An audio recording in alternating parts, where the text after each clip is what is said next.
தக்கதாக அவர் ஆசாரியராக. இது மாதிரி 8ஆம் வசனத்தை பார்க்கின்ற என்ன சொல்றாரு? நானே அல்பாவும் ஒமேகாவும் ஆதியும் அந்தவுமா இருக்கிறேன். எந்த பிரச்சனை உங்களுக்கு ஸ்டார்ட் ஆனாலும், எந்த பிரச்சனை நடந்து கொண்டிருந்தாலும் நம்ம சொல்ல வேண்டியது என்னங்க? அவர் தாங்க ஆரம்பிச்சாரு, அவர் தான் முடிச்சாரு. இதுல எந்த ஒன்றுமே இல்லை. எபிரேயர் 12ஆம் அதிகாரம் 1ஆம் வசனத்தை வாசிக்கிறோம். மேகம் போன்ற இத்தனை திரளான சாட்சிகள் நம்மை சூழ்ந்து கொண்டிருக்கிற நம்மை விசுவாசத்தை துவக்குகிறவரும் முடிக்கிறவரும் அவர் தான். அப்போ விசுவாசம் யாருக்கு இருக்கு? ஆண்டவர் தர நடத்துகிறவருக்கு தான். நம்ம விசுவாசம் அவர் கொடுத்துறாரு, முடிக்கிறவர் அவர் தான்.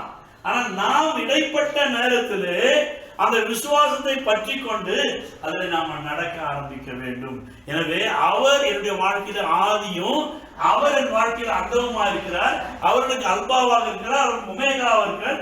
இடைப்பட்ட இடத்துல நான் கிரியை செய்ய வேண்டியவனாக இருக்கின்றேன் என்பதை நம்ம செய்யணும், எப்பவுமே யோசிக்கணும்.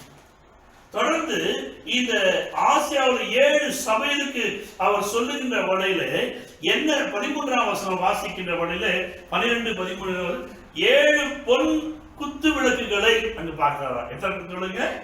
7 பொன் குத்து விளக்குகளை அங்கு பார்க்கிறார். இந்த 7 பொன் குத்து விளக்குறதுன்னா அது சபையை குறிக்கிறது. எதை குறிக்கிறது? சபையை குறிக்கிறது.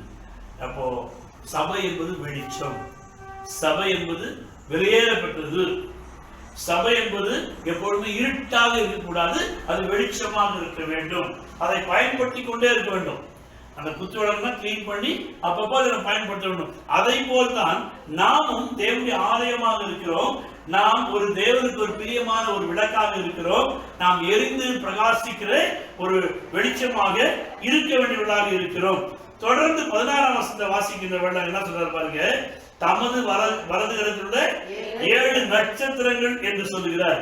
இந்த நட்சத்திரங்கள் எதை குறிக்கிறதா? 20ஆம் வசனம் வாசினா சபையை குறிக்கிறது, தூதர்களை குறிக்கிறது. யாரை குறிக்கிறது?